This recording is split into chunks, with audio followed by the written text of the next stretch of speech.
mata sebagai amanah, Allah berikan telinga sebagai amanah, Allah berikan hati dan fikiran sebagai amanah. Kita semua insya Allah hafal ayatnya, inna sam'a wal basar wal fuada, pendengaran, penglihatan, hati dan pikiran, kullu ulaika kana anhu mas'ula, semua akan disoal, semua akan ditanya, semua akan diminta tanggung jawab di hadapan Allah Subhanahu wa ta'ala. Dan saya yakin dan percaya ayat yang selalu kita baca, juz 30, la tus'alunna yauma idzin anin, semua nikmat ini akan ditanya Allah Subhanahu wa ta'ala. Tapi di antara semua nikmat ini yang pertama nanti ditanya, la tazulu qadama abdin, kaki anak Adam, kaki manusia akan tetap tegak berdiri, hatta yus'al, sampai dia disoal, sampai dia ditanya. Pertanyaan pertama, an umrihi fima afnah, umurnya kemana saja dihabiskan. Insya Allah kalau kita ditanya umur kita, insya Allah semuanya dihabiskan untuk yang baik-baik, insya Allah. Amin ya Rabbal. 70 tahun, 70 tahun dibagi menjadi 1 tahun 12 bulan, 12 bulan dibagi setiap bulannya ada 28, 30, 31 hari. Setiap harinya ada 12 jam siang, 12 jam malam. Dalam 1 jamnya ada 60 menit, dalam 1 menitnya ada 60 detik, dalam 1 detiknya ada hitungan partikel terkecil. Dan semua itu nanti akan ditanya di hadapan Allah Subhanahu wa ta'ala. Alhamdulillah, dengan menyebut nama Allah maka semuanya menjadi ibadah. Makan, jamaah sudah makan belum? Belum. Kalau tuan pergi ke Batam, jangan lupa memancing ikan. Dari bunyi sambutan salam sepertinya jamaah belum makan. Makan itu semua makan, hewan makan, ayam makan, manusia makan, beriman makan, tidak beriman pun makan. Tapi makan kita menjadi ibadah. Dengan apa? Sebut nama Allah. Allahumma barik lana fima razaqtana wa qina. Tidur, semua makhluk tidur, tapi tidur kita juga menjadi ibadah. Bismika Allahumma ahya, jangan dibaca sekarang, nanti bisa tidur betulan. Semua perbuatan kalau disebut nama Allah maka dia menjadi ibadah. Begitu juga kita akan menghadiri Damai Indonesiaku bersama TV One. Kita langkahkan kaki dari rumah, bismillahi tawakkaltu ala Allah, la haula wala quwata illa billah. Jangan sampai tidak menyertakan hanya alhamdulillah, ini anaknya masya Allah, ini istrinya tabarakallah, ini suaminya innalillah. Jangan lupa menyertakan nama Allah. Ketika kita menyertakan nama Allah, maka insya Allah segala pertanyaan tentang umur ini bisa kita jawab nanti di hadapan Allah Subhanahu wa ta'ala. Sependek-pendek ucapan bismillah. Makanya orang kalau ada dia makan pendek saja, bismillah. Kenapa kamu baca doa pendek? 2 jawaban. Yang pertama, karena hadis yang sahih tentang doa makan bismillah. Yang kedua, karena sudah lapar betul. Lalu bagaimana dengan doa Allahumma barik lana fima razaqtana wa qina azabannar? Enggak boleh dibaca. Itu hadisnya dhaif. Terus kalau hadis dhaif nggak boleh diamalkan. Hadis dhaif boleh diamalkan kalau cukup 5 syarat. Yang pertama bukan dalam masalah akidah, yang kedua bukan dalam masalah dalil fikih halal haram, yang ketiga masih bernaung di bawah hadis sahih, yang keempat tidak ada periwayatnya yang pendusta, yang kelima untuk fadail a'mal. Jadi nanti kalau kita lagi makan baca doa panjang, Allahumma barik lana bima razaqtana wa qina azabannar, ada yang komplain, jangan baca doa itu. Emang masalah buat lu? Yang penting menyebut nama Allah. Ketika kita sebut nama Allah, yang sukses tidak sombong. Kenapa? Karena kesuksesannya datang dari Allah. Kalau disebut nama Allah, yang gagal tidak putus asa. Kenapa? Karena ada rencana Allah yang jauh lebih indah. 70 tahun dengan kesuksesan, dengan kehebatan, dia akan menjawab, ini adalah amanah dari Allah. Tapi kalau dia merasa ini saya, innama utituhu ala ilmin indi, ini karena ilmu saya, itu ucapan Qarun. Ana rabbukumul a'la, saya Tuhan yang paling tinggi, itu adalah ucapan Fir'aun. Ustadz Somad mengatakan dia tidak tinggi, tapi kami rendah. Ustadz pakai tangga, Ustadz tempatnya tinggi, berarti Ustadz lebih sombong dari kami. Jangan katakan saya lebih tinggi, karena mereka lah yang lebih tinggi dari kita semua. Hai guys, saudaraku yang dimuliakan Allah subhanahu wa ta'ala, yang di bawah tidak kecewa, yang di atas tidak bangga, karena semuanya karena Allah. Hidup bersama Allah nikmat, la ya'rifuha illa man dzaqaha, tidak ada yang bisa mengetahuinya kecuali orang yang pernah merasakannya. Mudah-mudahan kita termasuk orang yang mensyukuri nikmat umur, amanah umur tidak kita sia-siakan, dan saatnya nanti kita ditanya, kita bisa menjawab, ini dari Engkau ya Allah, kami amalkan untuk bekal menghadap Engkau, dan tolong bimbing kami dalam usia ini insyaallah. Amin ya rabbal. Barakallahu laka fil mauhub wa syakartal wahib wa ruzikta birrahu wa balagha asyuddahu. Kalau enggak hafal Pak Ustadz, gerak-gerakkan aja mulut. Kalau ada orang yang diberi harta lalu dia sedekah, wakaf, infak, yang didoakan itu apanya? Barakallahu laka fima a'taita wa barakallahu laka fima abaqaita. Nikah yang dimintakan berkah, punya anak yang dimintakan berkah, punya harta yang dimohonkan berkah.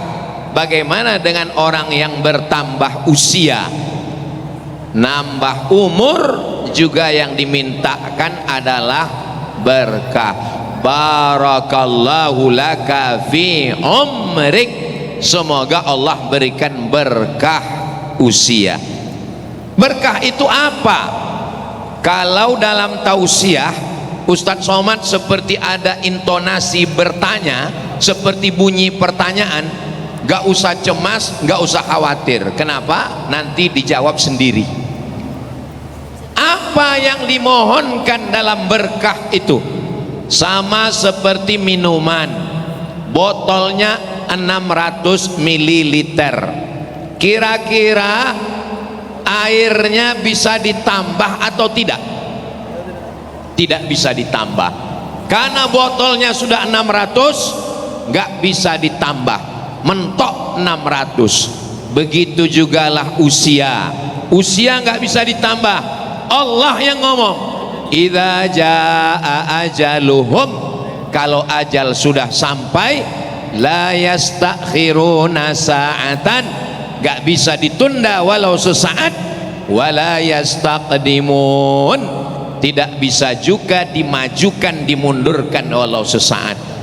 Misalnya saya nih yang lagi umur 27 tahun, Banyak yang komplain, nggak setuju. Umur ini bukan masalah angka, tapi masalah rasa, besti. Umur tidak bisa ditambah, umur tidak bisa dikurangi, sudah dipatok Allah Subhanahu wa taala. Lalu yang nambah itu apanya? Yang nambah itu berkahnya. Berkah umur. Ada orang umurnya 17 tahun, hafal Quran, baca kitab, hebat muhadarah, maka ini umurnya berkah. Tapi ada orang umurnya 27 tahun, rumah kantor, kantin, rumah kantor, mall, mati, kosong. Botolnya 600 ml, tapi isinya beda-beda. Kalau isinya air putih, harganya 5.000. Kalau isinya madu, harganya 100.000. Kalau isinya air zam-zam, harganya 30 juta. Kenapa? Ongkos berangkat umroh. Jadi botolnya boleh sama, usianya boleh sama, umurnya boleh sama 70 tahun, tapi yang beda adalah berkahnya. Apa yang kita lihat saat ini adalah keberkahan. Berkah itu datangnya dari mana? Dari keikhlasan. Keikhlasan itu datangnya dari mana? Innamal a'malu binniyat. Yang mewakafkan tanah, yang mendirikan bangunan, yang menegakkan masjid. Di masjid ini, walaupun kita enggak sedang sholat, walaupun kita tidak sedang zikir, sedang tidur-tiduran pun ingat Allah. Loh, kok bisa di masjid ini tiduran ingat Allah? Allah. Semuanya mengingatkan kepada Allah Subhanahu wa ta'ala, maka bernilai ibadah. Ibadah yang diminta Allah dari kita. Allah enggak minta apa-apa dari kita. Allah Subhanahu wa ta'ala menciptakan kita untuk beribadah. Lalu kalau Allah menciptakan kita untuk beribadah, bagaimana kita cari nafkah? Bagaimana masuk kantor? Bagaimana mengajar? Yang nyari nafkah juga adalah ibadah. At-tajir, pedagang. As-saduq, jujur. Al-amin, amanah. Pedagang, jujur, amanah. Kalau dia mati, ma'an nabiyyin, dia bersama nabi-nabi. Wasiddiqin, dia bersama orang yang benar. Wasyuhada, dia bersama orang mati syahid. Wassalihin, dia bersama orang-orang yang soleh, bukan soman. Dia akan bersama dengan orang-orang yang soleh. Doakan supaya anak-anak kita supaya menjadi anak-anak yang soleh dan solihah.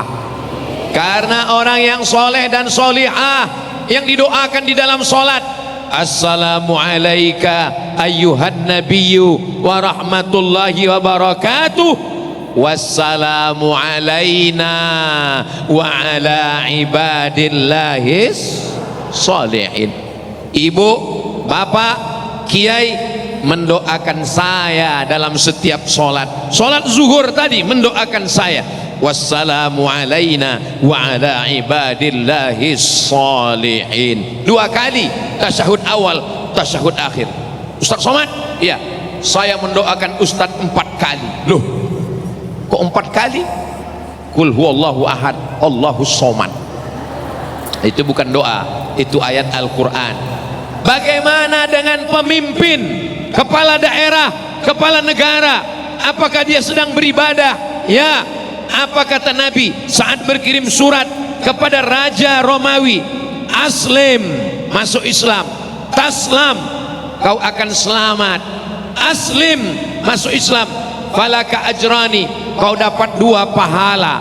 Pondok pesantren dibantu, santri-santri diberi beasiswa. Pemimpin mendapatkan pahala sebanyak rakyatnya yang beramal soleh.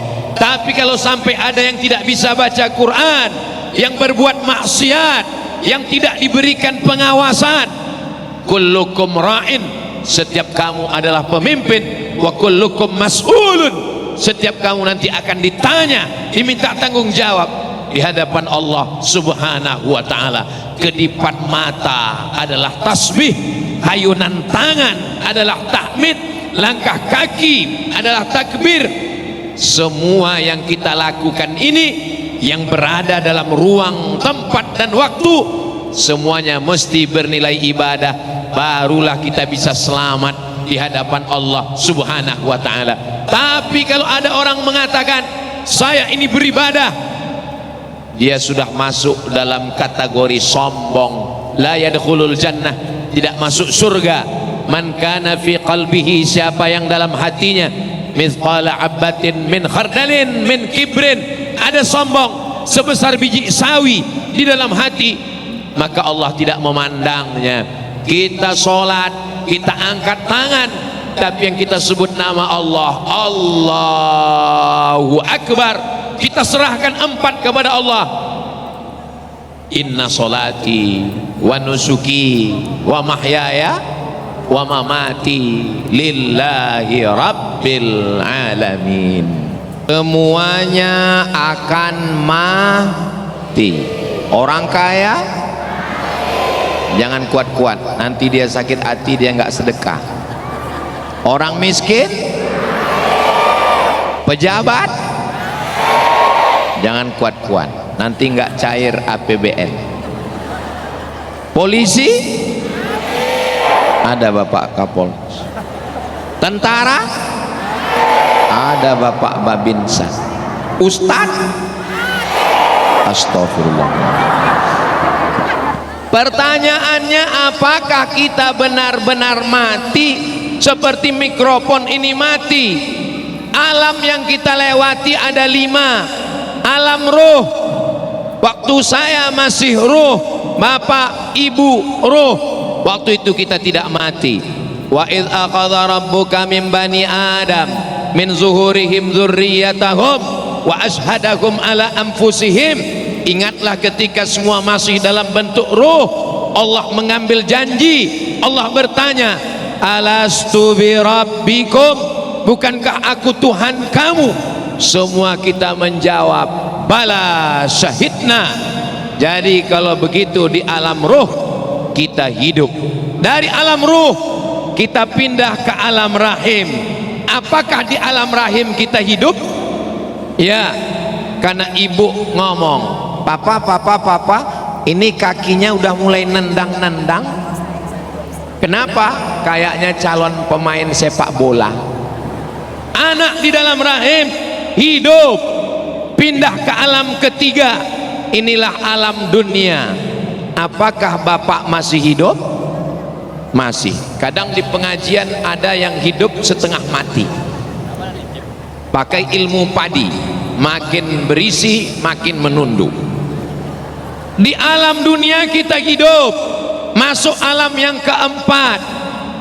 Alhaakumut takatsur hatta zurtumul maqabir. Apakah di alam kubur kita hidup?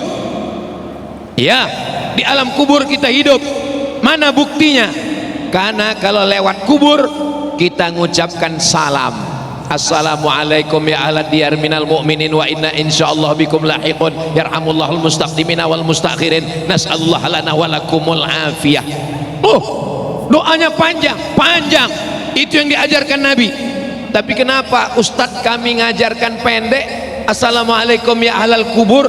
Itu namanya doa efisiensi, minimalis. Untuk apa kita mengucapkan salam ke batu liang lahat? Untuk apa kita mengucapkan salam ke pohon kayu? Itu menunjukkan di alam kubur kita hidup. Karena hidup di alam kubur ditanya, man rabbuka, man nabiyuka, ma qiblatuka, man ikhwanuka, man imamuka, sampai akhirnya langit terbelah. Idza samaa'u fatarat wa idzal kawakibu tasarat wa idzal bi'aru fujirat wa idzal quburu bu'thirat. Yang dikubur dibangkitkan dengan satu kata, innama amruhu idza arada syai'an ayyaqula lahu kun. kita hidup, kita tidak pernah mati.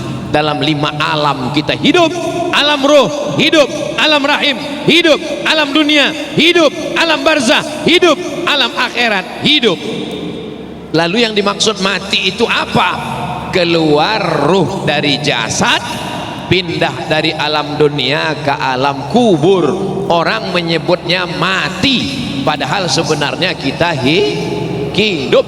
Lalu kalau kita hidup, kita dapat makan, kita dapat aliran, kita dapat kehidupan dari mana? Dari kehidupan sebelumnya. Maka saat hidup ini kita sedang beramal untuk persiapan hidup yang berikutnya. Orang-orang yang mati itu ditanya Allah, hai jenazah-jenazah, hai mayat-mayat, maukah kamu hidup lagi? Oh, ada yang jawab. Mayat itu menjawab, laula akhartani ila ajalin qarib. Beri aku waktu untuk hidup, beri saya hidup walaupun hanya qarib, sejenak, sebentar, semenit. Kalau kamu dikasih hidup, kamu mau apa? Mereka menjawab, fa as-saddaqa, kami mau bersedekah, wa akum minas salihin, dan kami ingin jadi orang yang soleh. Saya Tuti Alawiyah, wali santri kelas 3 Aliyah Pondok Pesantren At-Taqwa Putra. Yang ingin saya tanyakan Ustadz, dalam surah Maryam ayat 30 sampai 31 kita bisa melihat kesuksesan Siti Maryam dalam mengasuh atau mendidik putranya, itu Nabi Isa alaihissalam. Katakan dalam Al-Quran, wa ja'alani mubarakan aina ma kuntu, bahwasanya Nabi Isa ini hidupnya penuh dengan keberkahan. Padahal hidup dalam lingkungan boleh dikatakan kalau zaman sekarang ini toksik dan penuh dengan fitnah. Salah satu kuncinya kata Allah, karena wabarrom biwalidati, Nabi Isa ini adalah sosok yang sangat berbakti kepada ibunya. Pertanyaannya adalah, di era sekarang ini Ustadz, anak-anak sangat kritis dan mereka berpikir sangat maju sekali karena derasnya informasi. Saking majunya, kadang-kadang kalau dinasehatin anak-anak sekarang ini jawab-jawabin Ustadz. Nah, maka pertanyaannya adalah bagaimana caranya agar anak tetap bisa kritis tetapi tidak kehilangan adab takzim kepada kedua orang tua. Mohon penjelasannya Ustadz, agar kecerdasan anak sejalan dengan akhlak dan keberkahannya. Terima kasih. Assalamualaikum warahmatullahi wabarakatuh. Waalaikumsalam warahmatullahi wabarakatuh. Ini surat viral Ustadz, Ustadz Maryam 30 sampai 35 ya. Qala inni, Masya Allah. Ausani bis salah, salat, waz zakah, zakat, wa barram biwalidati, berbakti kepada orang tua. 3 inilah yang ditanamkan pondok pesantren kepada anak. Silakan anaknya jadi filosof pemikir, silakan anaknya jadi sufi yang punya zauk yang dalam, silakan jadi pengacara, hakim, dokter spesialis. Yang 3 jangan tinggal.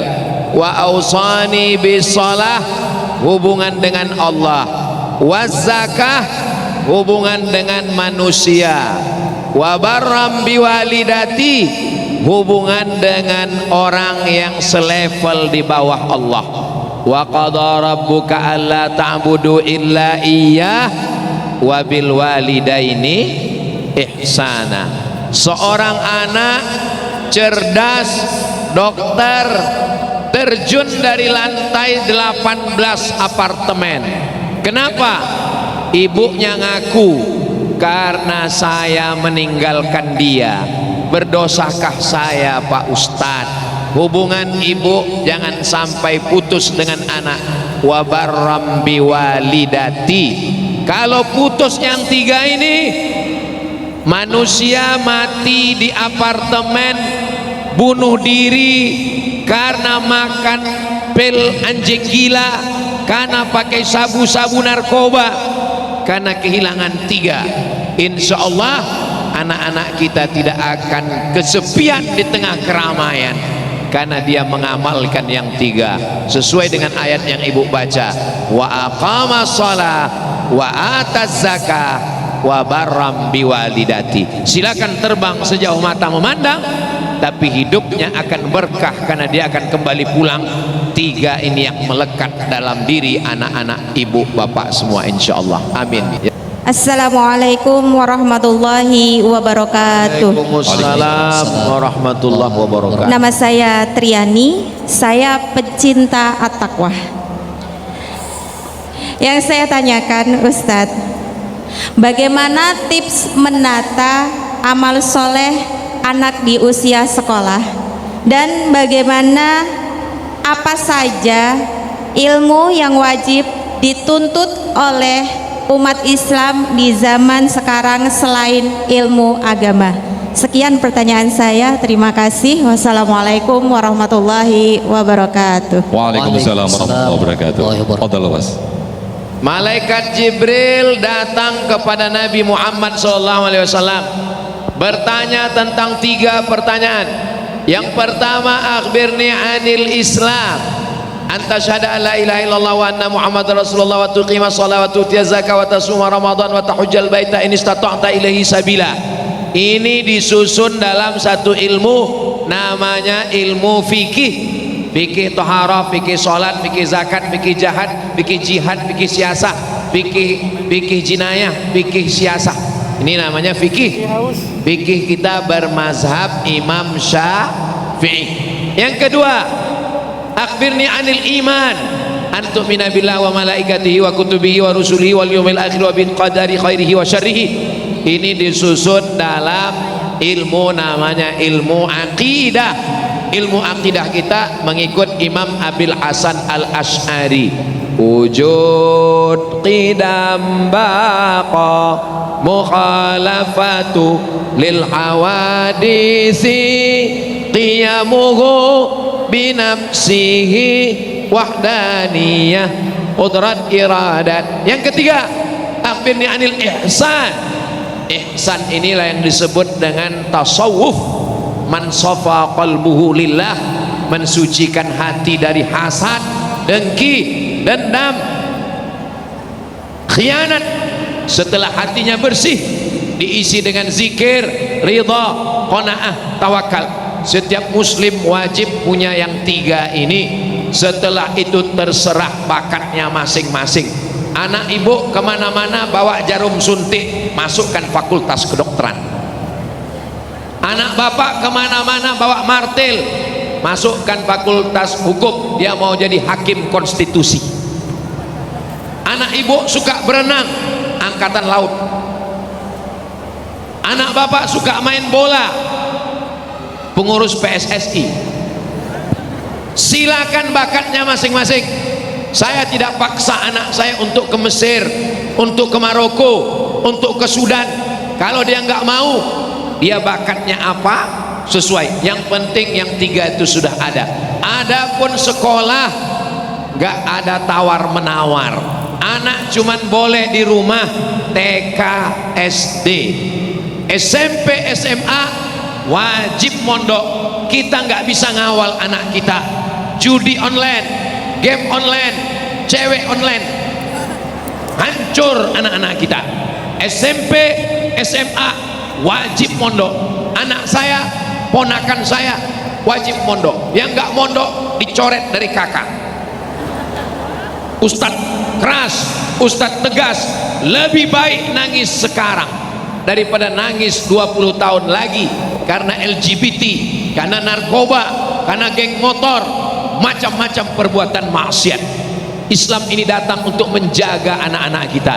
Mudah-mudahan Allah menjaganya, insyaallah. Amin. Amin, amin ya rabbal alamin. Masya Allah. Berikutnya Ustaz Sandi untuk jamaah yang sudah siap dengan pertanyaannya. Silakan. Baik, Ustaz Sandi. sekarang kita beri kesempatan kepada jamaah dari bapak-bapak ya. Yang pertama silahkan Bapak Dawan Zikrillah.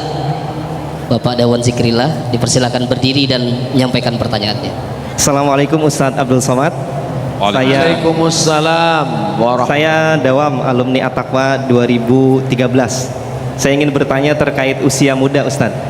Kalau kita melihat masa lalu Islam, ada beberapa sahabat dan juga generasi penerus yang sudah menjadi top leader walau usianya masih muda.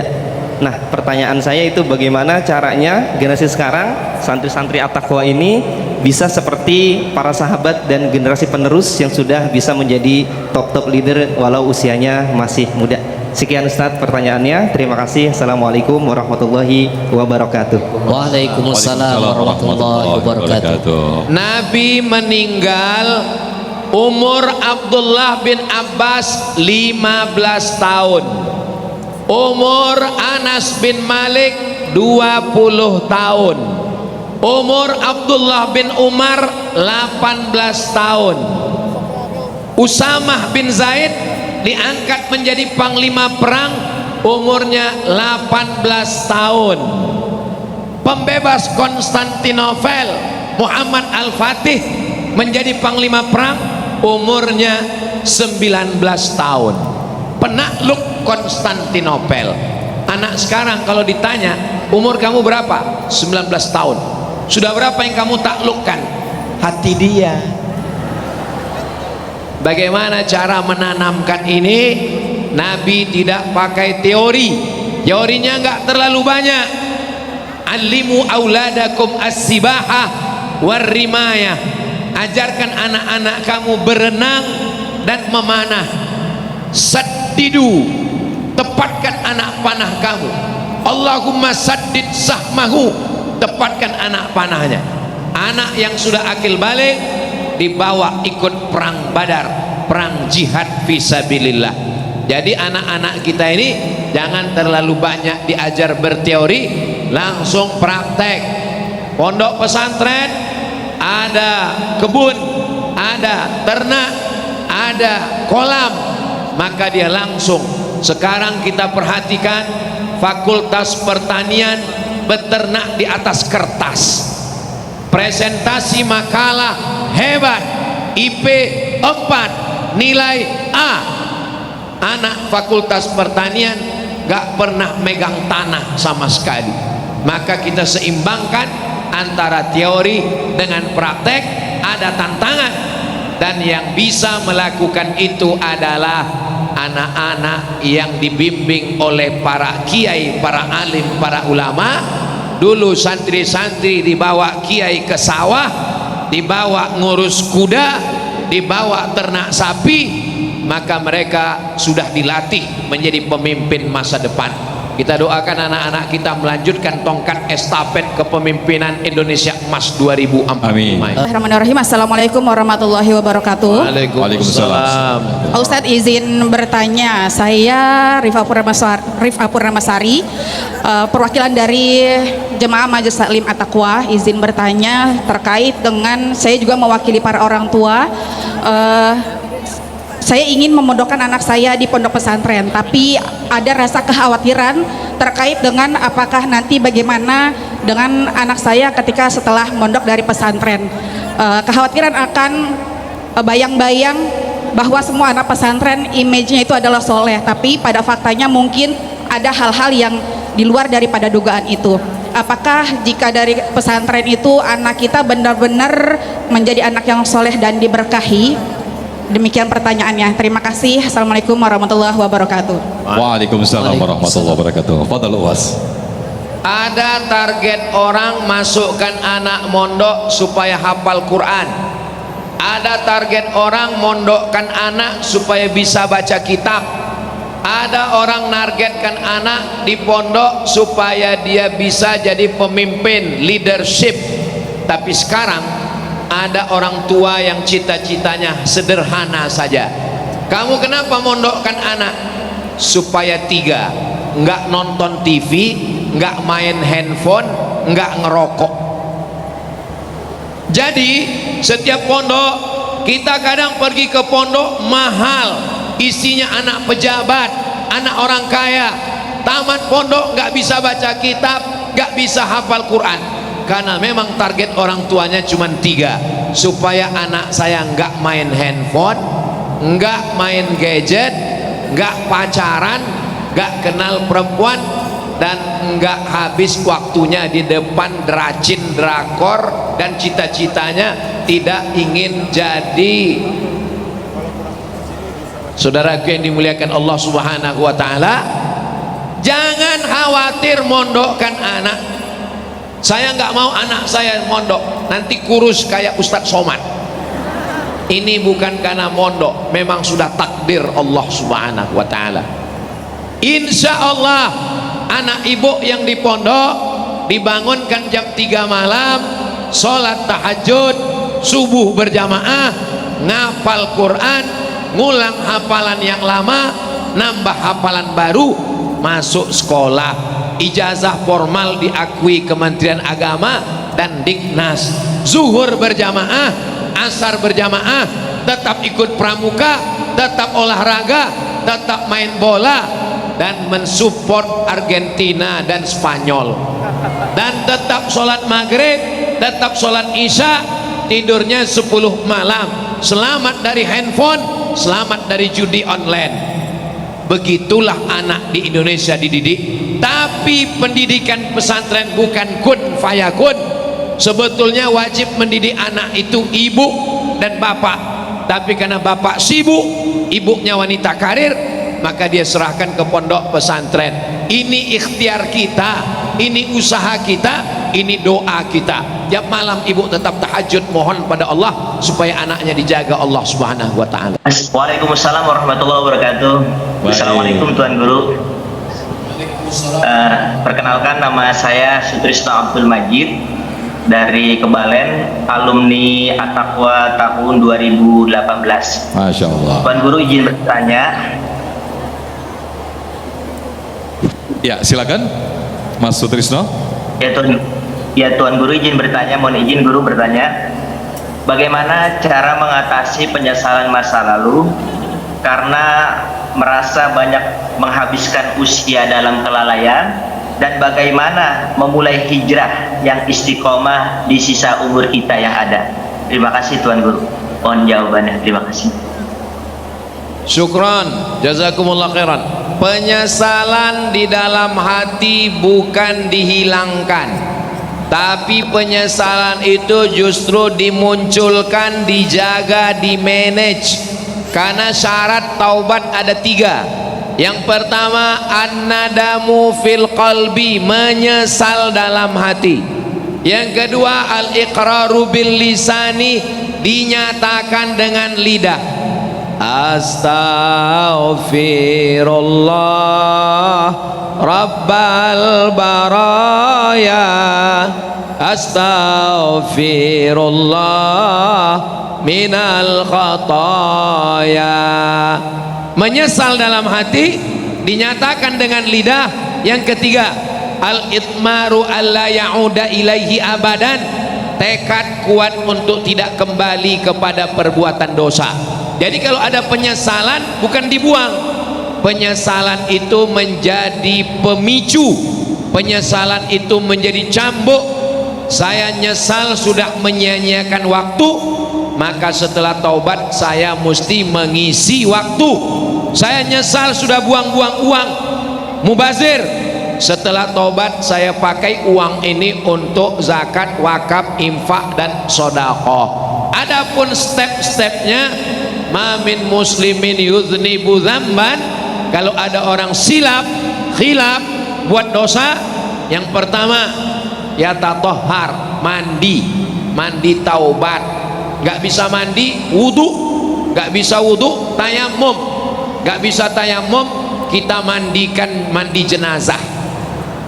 Yang kedua, summa yusalli rak'ataini, salat sunat 2 rakaat, salat sunat taubat. Yang ketiga, summa yastaghfirullah, istighfar, minta ampun kepada Allah. Berapa banyak? Wallahi demi Allah, inni la astaghfiru ila rabbi wa atubu ilaih, saya beristighfar dan minta ampun kepada Allah mi'ata marrah, 100 kali sehari semalam. Astaghfirullahalazim alladzi la ilaha illa huwal hayyul qayyum wa atubu ilaih. Yang paling mantap, paling bagus, sayyidul istighfar, Allahumma anta rabbi la ilaha illa anta khalaqtani wa ana abduka wa ana ala ahdika wa wa'dika mastata'tu a'udzubika min syarri ma sana'tu abu laka bi ni'matika alayya wa abu bi dzambi faghfir li fa innahu la yaghfiru dzunuba illa anta.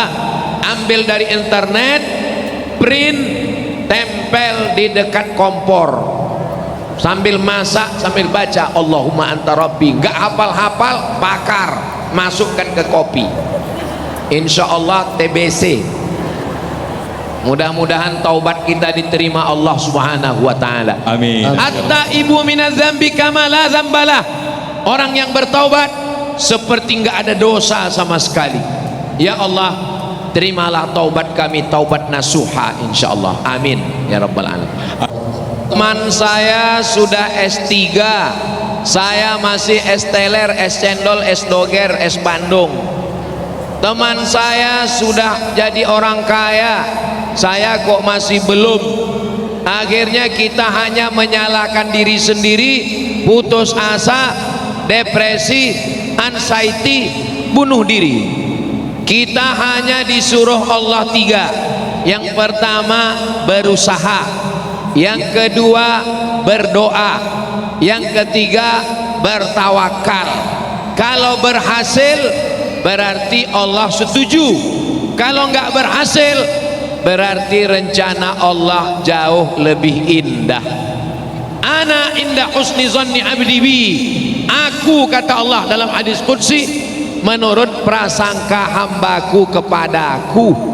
Kita sudah usaha, kita sudah doa, kita sudah tawakal, tidak berhasil, berarti Allah punya rencana yang jauh lebih indah. Husnuzon kepada Allah. Tapi jangan belum apa-apa sudah langsung husnuzon. Kamu kenapa belajarnya nilainya kok begini? Takdir dari Allah. Ini salahnya dua. Yang pertama dia malas, yang kedua dia melegitimasi kemalasannya dengan bawa-bawa agama. Apakah dengan S3 kita berhasil? Belum tentu. Berapa banyak yang S1 masuk hutan, keluar hutan, berdakwah, kebermanfaatannya lebih besar. Tapi jangan video ini dipotong lalu mengatakan, kata Ustadz Somad, lebih baik S1 daripada S3. Saya nggak mau begitu. Kita jangan sampai mengecap, menyalahkan diri sendiri, karena tidak ada manusia yang gagal. Kalau memang dia batu digosok jadi batu cincin yang cantik dan indah, berarti menurut takdir Allah dia mau jadi batu zamrud, dia mau jadi batu rubi. Tapi kalau sudah digosok enggak berkilat, dia jadi batu gilingan untuk buat sambal terasi. Tetap ada juga manfaatnya. Enggak ada di dunia ini yang tidak ada manfaat. Apa khalaqnakum abatha? Apakah kamu sangka kamu diciptakan sia-sia? Insyaallah semuanya dalam rahmat dan ridho Allah Subhanahu wa taala. Amin ya rabbal alamin. A'udzu billahi minasy syaithanir rajim. Bismillahirrahmanirrahim. Alhamdulillahi rabbil alamin. Wassalatu wassalamu ala asyrafil anbiya'i wal mursalin wa ala alihi wa sahbihi ajma'in. Rabbana 'alaika tawakkalna, kepada Engkau kami bertawakal. Wa ilaika anabna, kepada Engkau kami berserah diri. Wa ilaikal masir, kepada Engkau kami semua akan kembali ya Allah. Ya arhamar rahimin, ya arhamar rahimin, ya arhamar rahimin. Engkau maha kasih di antara yang pengasih, Engkau paling penyayang di antara yang sayang. Irhamna, curahkan kasih dan sayangmu ke dalam hati kami. Kalau kasih sayangmu dalam masuk ke hati seorang ayah, maka tidak ada ayah yang menganiaya keluarganya. Kalau kasih sayangmu masuk ke dalam hati ibu, tidak ada ibu yang meninggalkan bayinya di dalam kardus. Kalau kasih sayang masuk ke dalam hati guru, tidak ada guru yang bersikap kasar terhadap murid-muridnya. Kalau kasih sayangmu masuk ke dalam hati pemimpin, tidak ada pemimpin yang zalim, aniaya, menindas, memakan harta rakyatnya. Ya muqallibal qulub, Engkau yang membolak-balikkan hati, sabbit qulubana, kokohkan hati kami, ala dinik, dalam agamamu, wa ala ta'atik, dalam ketaatan kepadamu. Allahumma a'inna, tolong kami lemah ya Allah, ala zikrika, supaya hati kami selalu berzikir mengingatmu, wa syukrika, supaya pikiran kami bersyukur padamu, wa husni ibadatik, selalu beribadah dengan ibadah yang terbaik ya Allah. Allah mahfazna, jaga kami, fitnah akhir zaman luar biasa, jaga mata kami, jaga telinga kami, jaga pikiran kami, jaga hati kami, jaga tangan kami, jaga kaki kami, jaga semua gerak-gerik hembusan napas, langkah kaki, hayunan tangan, bisikan telinga, semua yang terdetak di hati kami. Allahumma ansurna, tolong kami ya Allah. Allahumma ansur ikhwanana al-mujahidin al-mustad'afina fi Palestin, tolong saudara kami yang sedang teraniaya di Palestina. Allahumma barik lana fi a'yunina, berikan berkah pada mata kami sehingga kami melihat yang baik, membaca Al-Quran, membaca kitab, mengambil pelajaran dari kehidupan. Wa barik lana fi adhanina, berikan berkah pada telinga kami sehingga kami menggunakannya pada yang baik-baik, nasihat kami menggunakannya pada kata-kata yang hak, kami menggunakannya untuk membuat kami sabar terhadap ujianmu ya Allah. Wa barik lana fi umurina, berikan berkah pada usia kami, usia yang lalu begitu banyak hilang tanpa makna, menetes air mata darah, umur tidak dapat kembali ya Allah. Tolong kami supaya usia kami yang akan datang penuh dengan keberkahan. Waqtim bisalihati a'malana, tutup umur kami dengan husnul khatimah. Allahumma qawi imanana, kuatkan iman kami, wa sahhi ajsadana, sehatkan badan kami. Wa sallallahu ala sayyidina Muhammad wa ala alihi wa sahbihi wa sallam. Walhamdulillahi rabbil alamin.